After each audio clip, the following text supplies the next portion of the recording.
Card King, here I come. Hello, sports fans, sports collectors, and all hobbyists. Welcome to the Card King Sports and Variety Show. I am your host, the Catman, Brian Cataquet, a.k.a. the Card King. We are live on ABC's KMET 1490am.com. Your number one spot right here for news and talk on the West Coast. I thank everyone for tuning in this morning. On the telephone line, I welcome in legendary Red Sox pitcher and what I consider a baseball rock star. We welcome in the pitching phenom, Bill Lee. Bill, great to have you. Well, thanks for having me. West coast of where? Alaska? Well, I had a little theme music, and I don't know what happened. Maybe a little technical difficulty. But, thanks for coming on the show. Finally got you here. You're such a busy man, Bill. Tell us what you're doing, how you're feeling, what's going on. Well, I'm designing bats for 13 and 14-year-olds to help them with the transition between bad aluminum bats that are, minus 13 ounces to plus threes and stuff that they have to use in the big leagues, and at least minus threes. And I'm trying to make a bat that helps them get to the big leagues easier. Wow. So give us, take us back, Bill, if you can. You signed in 1968 as a free agent with the Red Sox. 1 year later, you're pitching in the major leagues. First, tell us how the Red Sox heard about Bill Lee. That's a good question. I never really asked them. I know Tommy Lasorda wanted me to sign with the Dodgers in the worst way, and a few years ago when he was on a show, he said, "I remember you. You're that asshole that wanted to be a forest ranger and wouldn't sign with the Dodgers." And I said, "Tommy, you're a steel trap," and I didn't know the Boston, but it was Ray Boone. I believe Ray Boone played for them, and Bob Boone was my catcher up at the Alaska Gold Panthers, and they knew I was a good pitcher, but I wasn't well respected because I didn't throw hard, and therefore drafted very low, even though I was 38-8 with the USC Trojans, led them to a national championship in '68. But I was very underrated. I'm a late bloomer, and that's a good thing because I'm still alive. And, Bill, in the beginning of the show, I called you a baseball rock star because you really are a rock star. I mean, you're still as popular as ever. You're sought after. You're doing all these events. And now you're pitching with the Savannah Bananas. Explain to us what, our listeners here who may not know of the Savannah Bananas. Who are they? What are they? They're rock stars. They've taken the game and brought it back to the fans, the kids. They're the Pied Piper of Hamlin. Jesse Cole in his yellow uniform goes around with a baton, and he leads families for the love of the game and respect the game and play it with a lot of emotion and get it over in 2 hours, which most National League umpires really like because they could be at the bar in Minnesota. And Bill, when you watch baseball on television today, I mean, can you believe the salaries these guys are making? I mean, a guy like Juan Soto, the guy's making $765 million. I mean, he's doing so bad. I mean, what a ridiculous price tag they gave him. I mean, these guys, they make so much money, and they weren't the players that played during the golden age of baseball. No, the teams that are playing well are adapting and having long at-bats and fighting out and hitting balls the other way and are grinding them out, which is true baseball. And I think they'll figure that out, that the game should be played the way it was in the 60s, 70s, 30s, 20s, and the old-school baseball, which fans really appreciate. The true baseball fan does. They don't like swinging the misses. They don't like the home run. They don't like long games and a lot of walks and a lot of strikeouts. They want to see baseball the way it was played. And you're right. The Bananas, they accentuate that by making the fans participate in the game. And, I am a rock star because I locked Bob Dylan out of his house when Sarah Dillon divorced him when I was in Malibu. I was Malibu lock and key. I was a locksmith. I locked Neil Diamond out of his house. You know, they all came to me first because they were divorcing their husbands, the sheriff, the locksmith, and the wife. We're talking with the legendary Spaceman, Red Sox pitcher Bill Lee. He's with us this morning. So Bill, through your travels in baseball and with all your recognition and fame, you must have met so many celebrities. Give us some, this story that you just mentioned about Bob Dylan. Give us some other stories that we may not know of Bill Lee's experience in life. Well, the people I associated with, writers, philosophers, I really didn't deal with celebrities that much. You know, I was more of a Kurt Vonnegut, read all of his books. Robert Fisk, who you don't know, he wrote The Great War for Civilization. If George W. Bush had read that, there would have never have been 9/11. You know, David Halberstam, good friend that wrote most of the books on baseball, and also The Coldest Winter about the Ted Williams and his feats in the Korean War. You know, Ted and I were best friends. We grew up in Southern California. He was known as the greatest hitter ever lived, and I said, Ted, you hit on all three of my wives. You know, so I've got that going for me.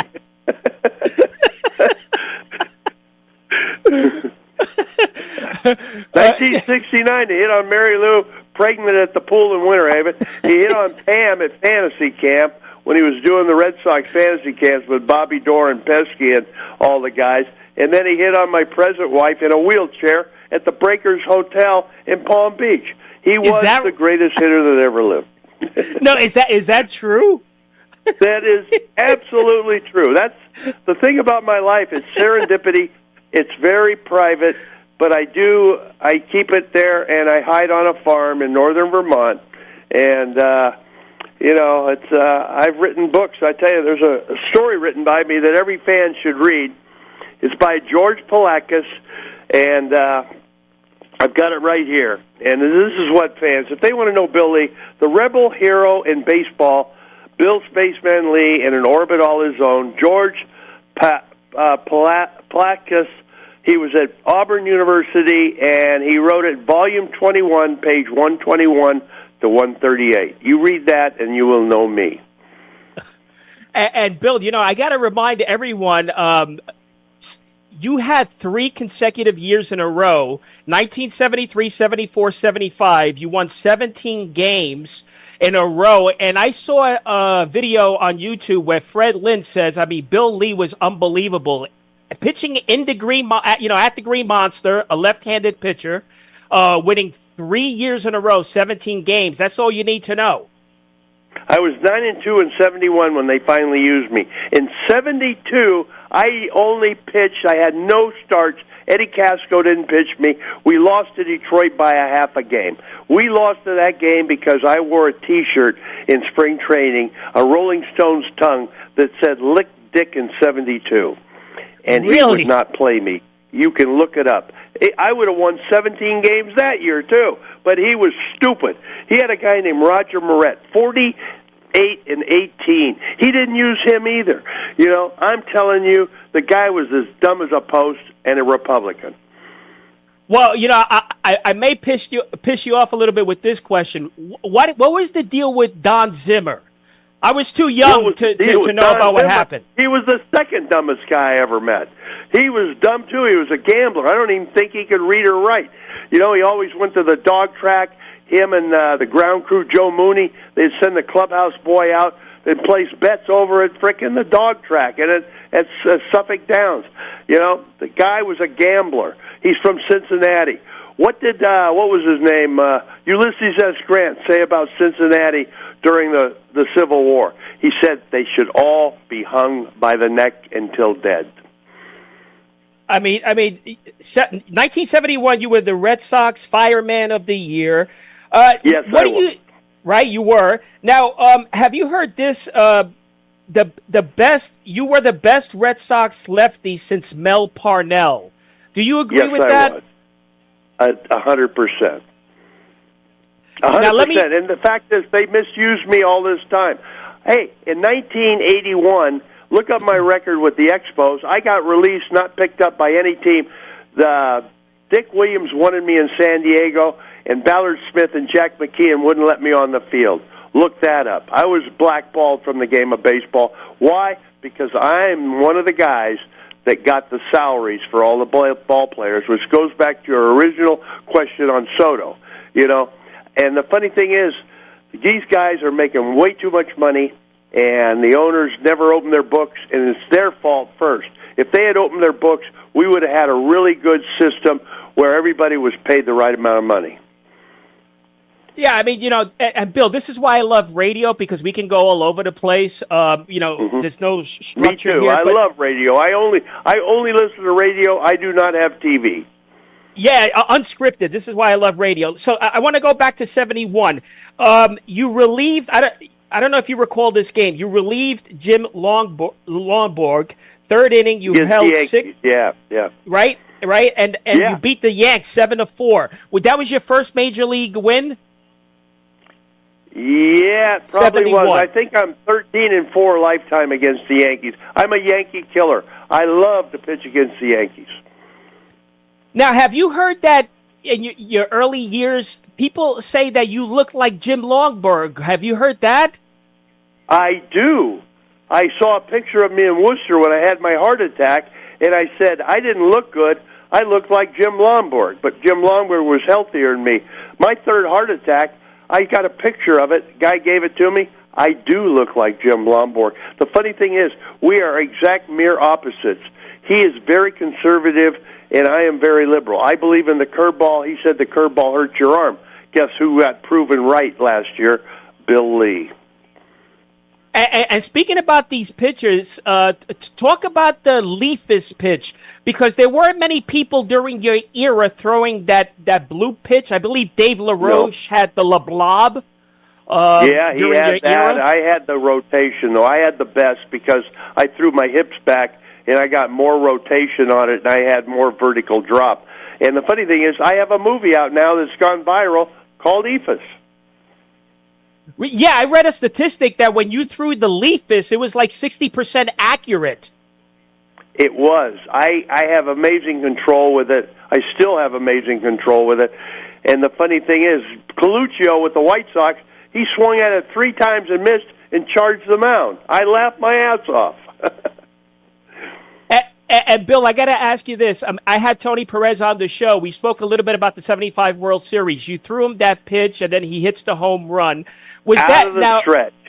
That was out of the stretch, and he should never have come up because Bench hit a double play ball before, and I was mad. You never let a pitcher pitch mad. You come out, you stop him right there. We had terrible management back then. Darryl Johnson, terrible. Yeah, and it was basically yourself, Bill Lee, and Louis Tiant who made the Red Sox contenders. Basically you too. Wise also. Wise was a inning eater too. Wise, inning Lee and Tiant and Moret. Moret was 11-1 that year, I think. Moret was the guy. If we use Moret in Game 2 after the rain delay, Bench doesn't hit the double leading off the 9th inning, and we win the World Series because when Fisk hit the home run, that would have been 4 wins for us. If I win Game 2, there is no Ephus pitch to Perez. Right. And we're talking with Bill Lee. He's with us this morning, Bill Lee, the Spaceman. Bill, I got to ask you this. I just thought of this. You had catchers Carlton Fisk with the Red Sox, and then you went to the Expos. You had Gary Carter. Pivotal game for you. Who would you want to catch you behind the plate? Carter. Actually, I would like. You know what I'd like to catch me behind the plate would be Bob Boone. I thought he was my best receiver up in Alaska.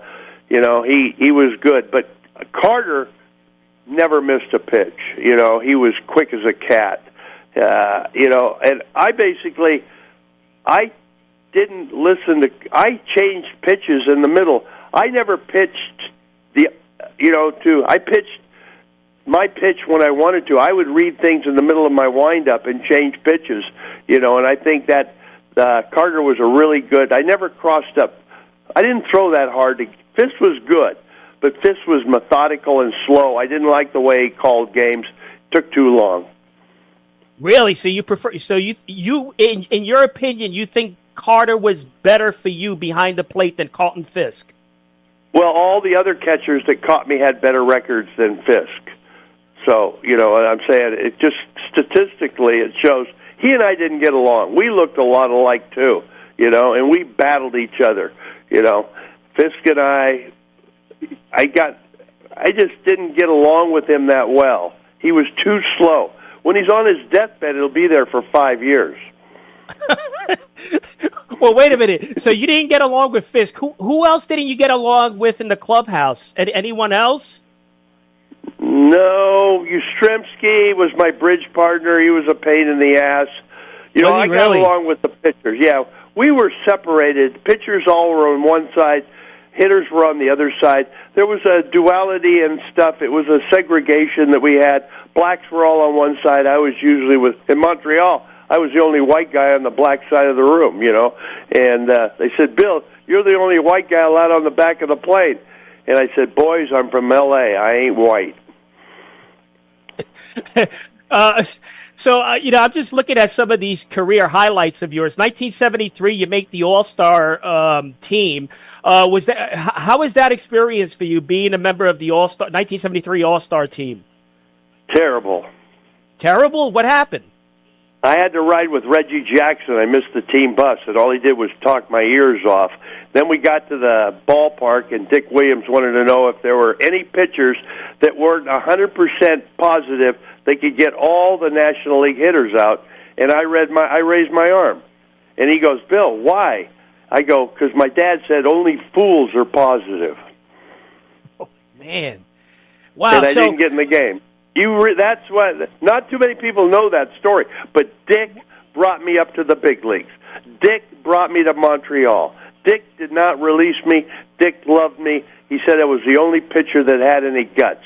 He loved me. There's no question about that. And this is why baseball, I think you intimidated a lot of people in baseball because you were your own manager. I intimidated them all because I know the answers. And they don't like that because I'm a philosopher. I'm smart. I'm autistic. I'm dyslexic. I know a lot. That's what I mean. You were your own manager, and they didn't like that. You were. No, they didn't like that. They didn't like it. You were baseball entertainment before it became a business today. You were baseball entertainment. That's why I'm still playing. I'm still playing because people desire my presence, and that's the greatest honor you can get. Absolutely. That's why you're the rock star. And, I had a little clip of the Harry Nilsson tune. I wanted to get it in. Bang, bang, shoot 'em up. Bang, bang, shoot 'em up, Destiny. Yeah, I don't like Spaceman. Around and around and around and around. It's all a bunch of lunacy. Hey, Mother Earth, bring me back down. Bring me back down to the ground. And Warren Zevon, you're supposed to sit on your ass and not as stupid things. He read a quote from me, and he made it into a song. And that's why, Eddie Vedder, he loves me. All of Pearl Jam loves me. I have tons of friends in the rock and roll industry, and the Dan McGann and stuff like that. Hey, Mr. Spaceman, it's all an honor to me, and I'm thankful for that. Yeah, and while I have you here, I want to see if we have it. Sean, do we have the little clip of Spaceman? Let's hear it. Do. I wanted to be a spaceman, that's what I wanted to be. But now that I am a spaceman, nobody cares about me. Hey, Mother Earth, would you bring me back down safely to the sea? Around and around and around and around is all she ever said to me.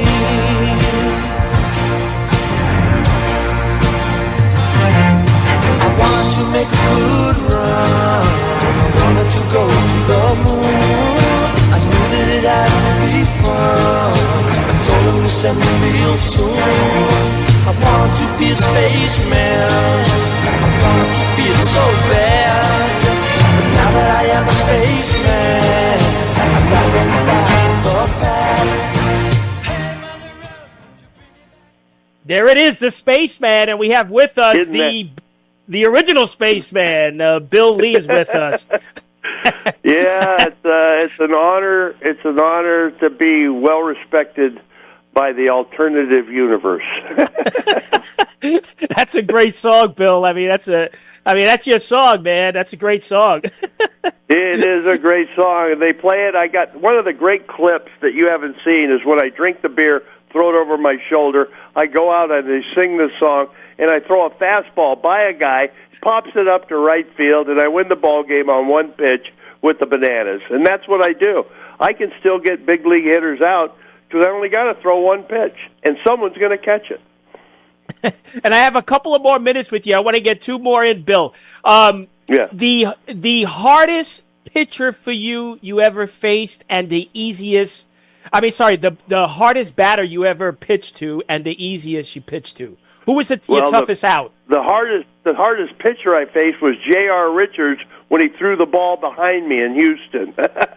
Right. Well, you were a good hitter too. That scared me to death. Yeah. Well, the you were a good hitter. I had was Tony Oliva, left-hander, and the hardest right-handed hitter was Billy Matlock.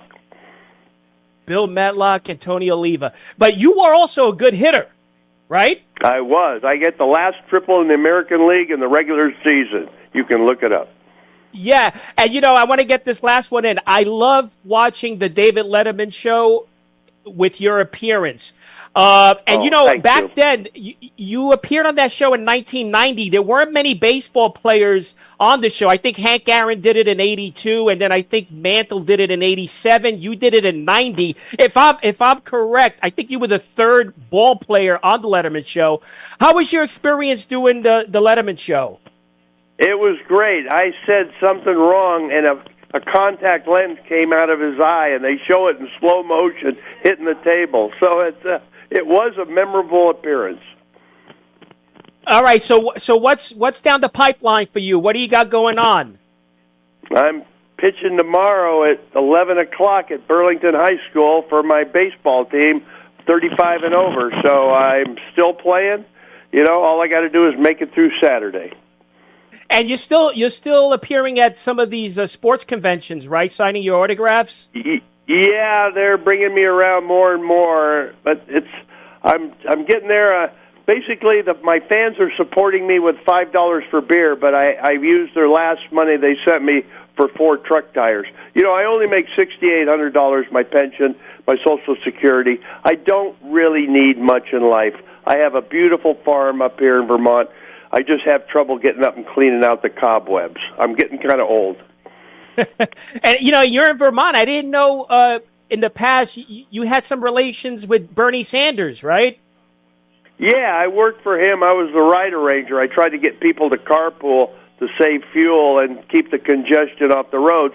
But we only have 527,000 people here, so, it wasn't well interpreted. We all drive a truck, a John Deere, and we pick up hitchhikers because if we don't, they'll freeze to death. and this is my last one. I'm sorry. I want to get this in. Yeah. You did an event with. I love it. Yeah. You did an event with Johnny Bench. You mentioned. What was that about? He's the best. He's the smartest catcher. He's the only one that doesn't wear the tools of ignorance.